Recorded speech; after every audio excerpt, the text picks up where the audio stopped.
With faith. Tingali wala gihatag sa Ginoo sa imo kay kulang ka man og pagtuo. Kulang ka og pagsalig sa Ginoo.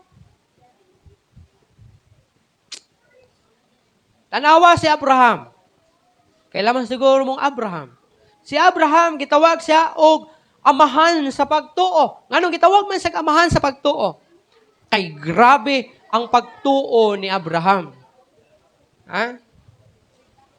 Sa diha nga nagpangidaron si Abraham og 85, ay ang asawa nga si Sarai ni atong panahona, halos ingon usab ni ana ang iyang pangidaron, pero wala sila'y anak.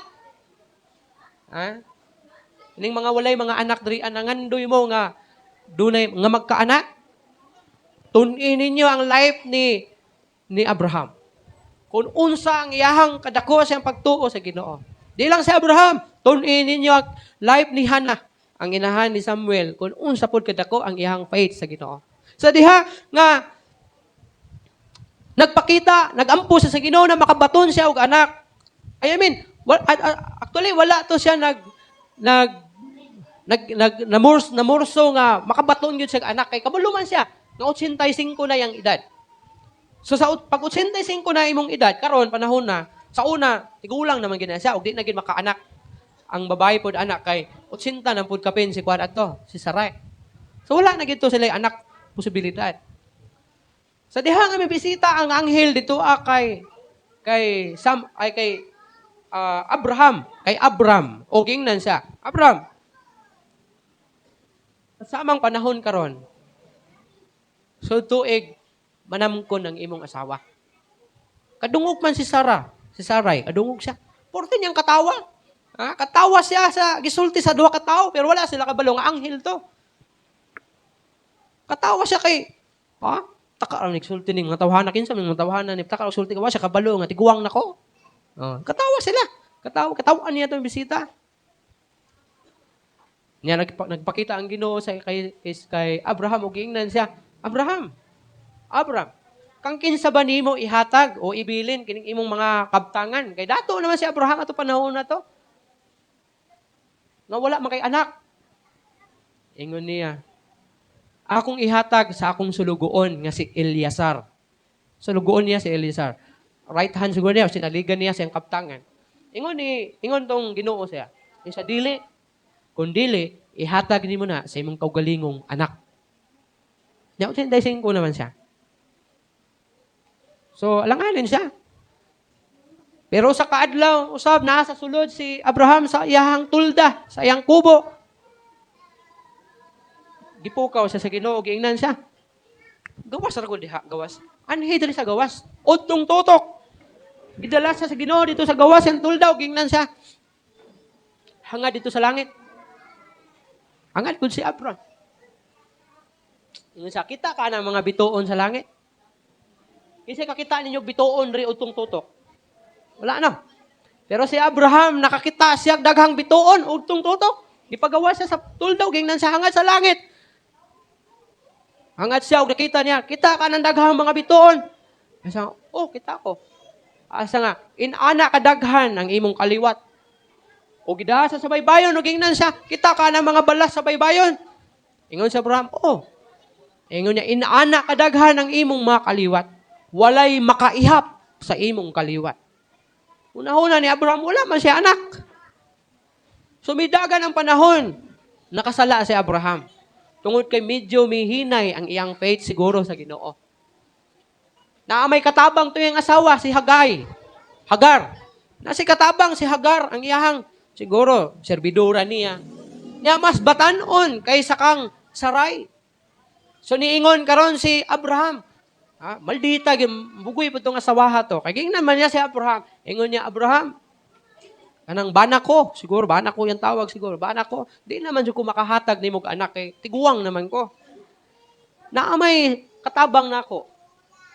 Si Hagar, ingon niya, dulugi. Gidulugan pong Abraham, hindi nabuntis.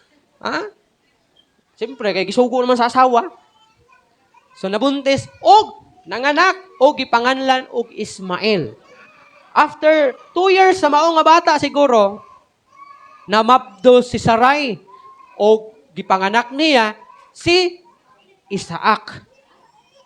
Mao nang istorya sa Muslims o sa mga Kristiyano tungod sa duha ka anak ni Abraham nga si Ismael. Diin si Ismael, mao kini siya ang kaliwat tinubdan sa mga kaliwat sa mga Muslim sa tibuok kalibutan. Si Ismael nahimong kaliwat sa mga Kristiyano sa tibuok kalibutan. Oh. Kung wala nagpabadlong si Abraham o si Sarai, wala untay kaguliyang ron sa nasod. Sa tibuok kalibutan. Oh. Ngano man.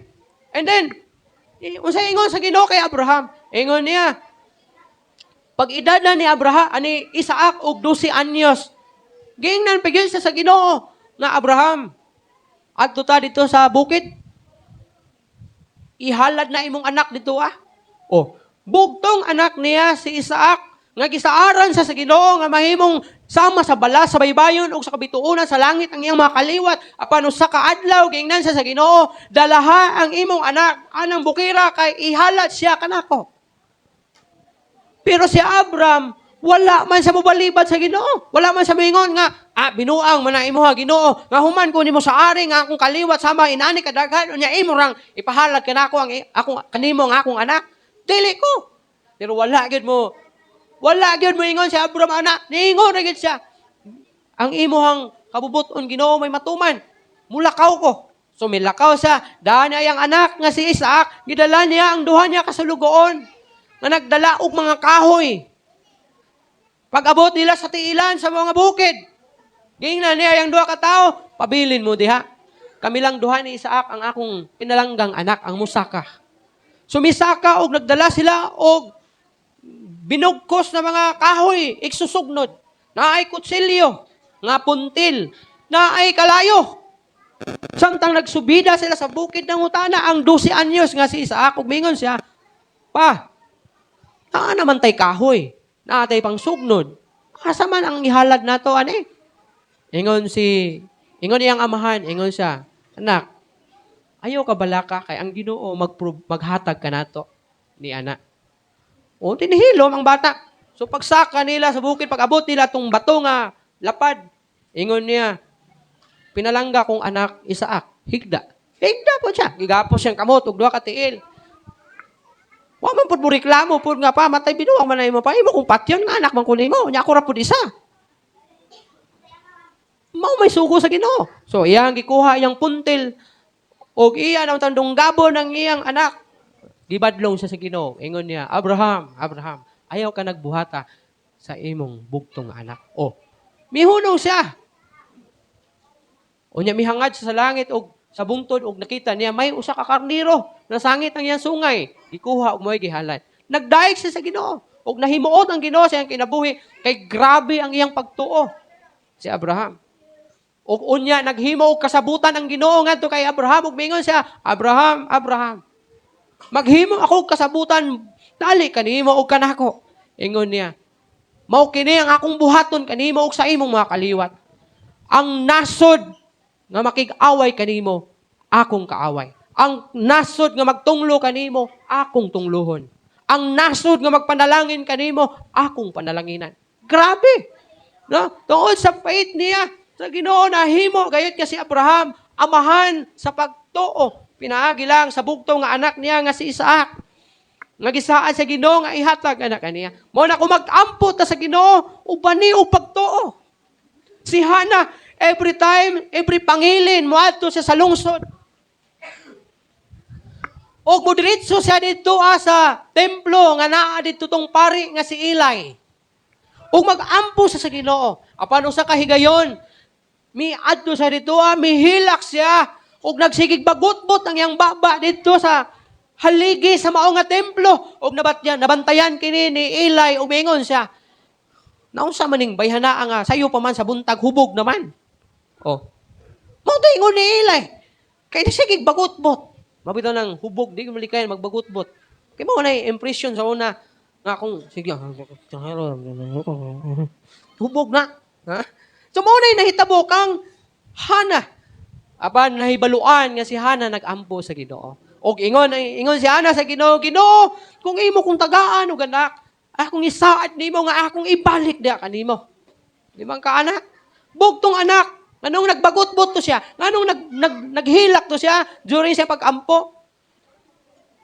Kay nasakitan siya sa asawa sa iyang bana. Kay duhaman silang asawa. Si Bilha. Nga dunay 7 o 6 kaanak samantalang siya wala. Tinamay siya. Niatong panahon amo nang muhilak siya atubangan sa Ginoo nga bisan isa lang tagaan siya kay para higugmaon siya siyang bana. Mao to nabuntis si Hana og pagka edad ni Samuel og 7 ka tuig. Giyon sa niya yang bugtong anak.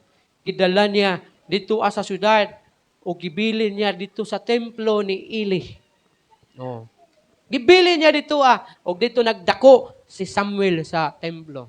Og unya, unya nahitabo kay Samuel. Kabalo naman siguro sa istorya ni Samuel. Gitawag siya sa Ginoo, sa 8 anyos pa lang siya. Nahimo siyang paghingkod na niya, nahimo siyang pare. Pagkahimo niyang pare, nahimo siyang propita sa Israel.